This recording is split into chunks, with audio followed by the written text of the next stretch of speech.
Hey Bulldog fans, welcome to another edition of the Bryant Basketball Coaches Show. I'm Tristan Hobbs, joined by the head coach of the men's basketball team, Jared Grasso. Coach, your team gets a victory on Saturday over UNH, and what a win it was. Down by as many as 14 in the second half. The team rallies back and wins by 10 at home, 2-1 now at home this season.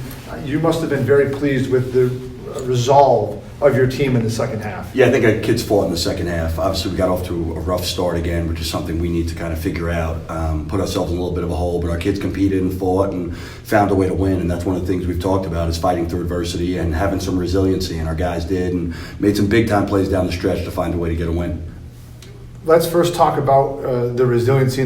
How do you get these guys to realize, hey, we should do this in the first half so that the second half doesn't have to be this way every time? I wish I had that answer for you. I mean, I threw them out of practice on Friday before the game. So, I mean, you know, it's a daily fight for our guys to learn what it takes on a daily basis to become a winning program. And that's part of the process for us. And we understand that. It's something I talk about every day. It's not going to happen overnight. But if each of our guys can get one play better every week, how good can we be in March? So for us, it's a day-by-day thing, and I think our guys played with more urgency down the stretch, and as a staff, we have to figure out a way for our guys to play that way for 40 minutes. You look at the numbers from Saturday's game, and Byron Hawkins, 3 of 10 or 11 from beyond the arc, but you talk about being able to get better as the game goes on.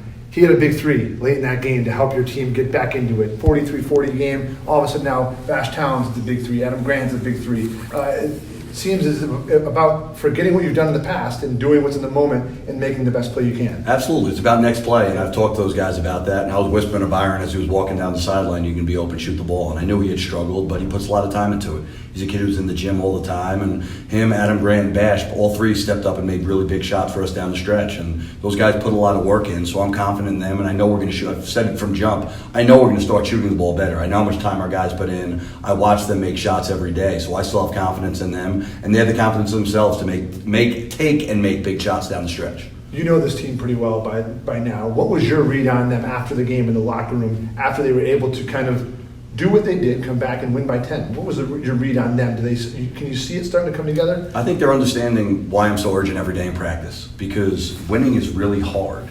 Winning a Division I basketball game at any level is really hard, and it's the process of what you do every single day, and it's something that we talk about a lot, and they're starting to understand that the habits we build every day are what it's going to carry us in games like that. And there's times when we're tired late in practice and guys want to pack it in. No, we have to keep fighting, and like the word resiliency has been big for us because we sometimes get to a certain point in practice where our guys tap out. They're done physically, and they have to learn to fight through those days. And I think they realized in the end of that New Hampshire game, we still have a lot left in our tank because we work so hard every day in practice. It's one of the things in the huddle with 8 minutes left to say, guys, this is why we work so hard, to finish games like this. So I think them seeing success is important. You know, they've had some struggles last year, and some guys, we need to learn how to win and learn how to win consistently, and that's what we're trying to do. Sunday, Wednesday, Saturday, tough stretch at any level of basketball to do. Now you get 6 days off before you go to Columbia. How do you treat these 6 days? What is the focus going into this week that you have now before Columbia? Just getting better. We're really worrying about ourselves right now. For us, we have a long ways to go, and we need to get better every day. So it's kind of a short-term thing where we're just locking in on that day, and it's about being great come January, February, and March. And it's, again, what we've hung our hats on from jump, and we're going to continue to preach. Worry about getting better today. We have 4 days to improve as a team, and there'll be some minor adjustments we'll make and some things we'll do preparing for Columbia. But right now it's about us and our chemistry improving and our work ethic improving and just us becoming a better team every day. And then one thing before we kind of go a different angle here, but your team is going to be very good from beyond the arc, a very good shooting team. How important will Juan Cardenas and Patrick Harding be as the season goes on, and Bash Towns, of being inside forces that make teams respect them inside and not be able to just guard the three-point line? Yeah, I mean, obviously Bash has really extended his range this year, and I think part of it is getting in much better shape. He's able to play longer stretches and able to shoot the ball better. Pat, Juan, Brandon Carroll, those guys, we need to have some kind of interior presence. And, you know, Dren gave us he actually gave us a really good lift, played a minute and a half, and people will look at it and say, well, what did he do? We turned the ball over on a baseline OB with him guarding the ball.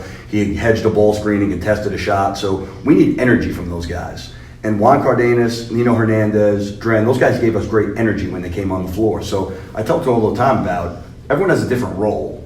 guys that come off the bench need to bring defense, need to bring energy, need to rebound. So I think those guys are starting to learn what their roles are, and when they come in the game, if they give us energy, defend, and rebound, we become a better team. And then finally, Coach, a great clip going around on social media, you and your son Jared, Anthony, after the game, getting together. How much do you enjoy that part of it, being able to have your family here? And this is now your family, the Bulldog family, this team. How much are you enjoying that? No, listen, it's great. You know, I grew up the son of a coach in a gym since I was 2-3 years old, and it's really important to me to have my family around, my wife and my 2 boys. It's really important for me to have them around me, and they have an excitement. My son knows 2 days before a game that he's coming to a game. He wakes up early the day of a game, excited to come. So for me, those are the most important things to me. I say all the time, my family and basketball are the 2 really important things in my life, and my family is always going to come first. So having them be a part of this and part of our wins and success and having them around this is very important to me. And it's something that, you know, when I took this job with such a family atmosphere here at Bryant, was one of the things that really hit home for me, knowing my family could be a part of something that's special here.